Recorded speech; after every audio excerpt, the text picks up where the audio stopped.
네, 일본의 백색 국가 제외 조치를 강행할 경우에 관건은 우리 경제가 얼마나 영향을 받을지입니다. 네, 대일 의존도가 큰 기초 소재와 부품 조달에 타격을 받을 수 있지만 수입선 다변화가 가능한 품목들도 있는 만큼 전반적인 영향이 크지 않을 것이라는 전망도 있습니다. 일본이 안보상 우호 국가로 우대하던 백색 국가에서 우리나라를 제외하면 당장 천여 개 품목이 수출 규제 대상이 될 수 있습니다. 일본의 1차 수출 규제가 우리나라 반도체와 디스플레이에 영향을 주기 위한 목적이었다면 2차 무역 보복은 우리 주력 산업인 전자와 배터리, 자동차에 타격을 주겠다는 의도로 볼 수 있습니다. 일본이 반도체 제작에 쓰이는 웨이퍼와 브랭크 마스크, 차량용 2차 이온 전지는 물론 항공기나 자동차 부품에 쓰이는 탄소 섬유, 기계 부품을 만드는 공작기계의 수출도 규제할 가능성이 있습니다. 일본 의존도가 높은 기초 소재와 전자와 컴퓨터 부품까지도 해당될 수 있습니다. 하지만 일본의 의도대로 우리 산업에 어느 정도 영향을 줄지는 예단하기 어렵습니다.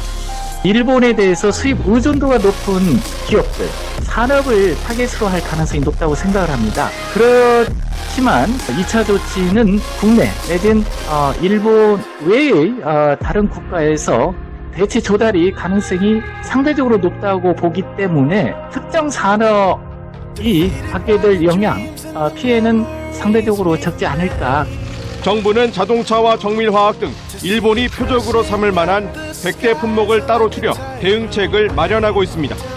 대일 의존도를 줄이기 위한 소재 장비 분야 육성과 수입선 다변화, 수출 규제 피해 기업 지원 등 업계와 공조해 대책도 준비 중입니다.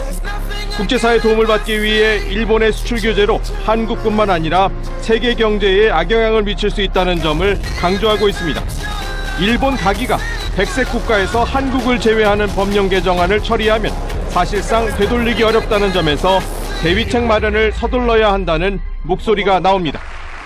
일본 정부가 한국을 수출 심사 시 우대를 주었던 국가에서 제외하기 위해 의견 수렴을 마무리했습니다. 무려 3만 건이 넘는 견해가 쏟아졌는데 하나같이 일본 정부의 방침에 손을 들어준 것으로 나타났습니다. 일본 정부는 이달 초 한국을 수출 심사 과정에 혜택을 부여하는 백색 국가에서 제외하기 위해 개정안을 고시했습니다. 20일가량 진행된 일반인 의견 공모에는 무려 3만 건이 넘는 의견이 접수된 것으로 나타났습니다. 일본 경제산업성 관계자는 요미우리 신문에 일반적 의견 공모 때 제기되는 건수는 수십 건 정도라면서 극히 이례적이라고 말했습니다. 특히 한국을 백색 국가 대상에서 제외하자는 찬성 의견이 90% 이상인 것으로 전해졌습니다. 개정안이 확정되면 우리나라의 국무회의에 해당하는 가기를 통과한 후 경제산업상과 아베 신조 총리를 거쳐 나루히토 일왕이 공포하게 됩니다. 공포 21일 후부터 개정안이 시행되는데 현지에서는 다음 주 중 가기에서 의결돼 8월 말부터 시행될 가능성이 큰 것으로 보고 있습니다. 일본은 현재 한국 등 27개국이 포함된 백색 국가에 대해 한 번만 포괄적으로 허가를 받으면 3년 동안 개별 품목에 대한 심사를 면제해주고 있습니다. 한국이 이 리스트에서 빠질 경우 일본 기업은 한국으로 수출할 때 거의 전 품목에 걸쳐 하나하나 일본 정부의 허가를 받아야 합니다. 특히 일본 정부가 군사 전용 우려가 있다고 판단할 경우 수출을 불허하거나 시간이 지연될 수 있어 원활한 수출 거래는 사실상 어려워질 것으로 보입니다. 일본 정부가 수출 관리에서 우대 조치를 취하고 있는 화이트국에서 한국을 제외하는 것에 대해 8월 2일에 가기 결정하는 쪽으로 조정에 들어갔다.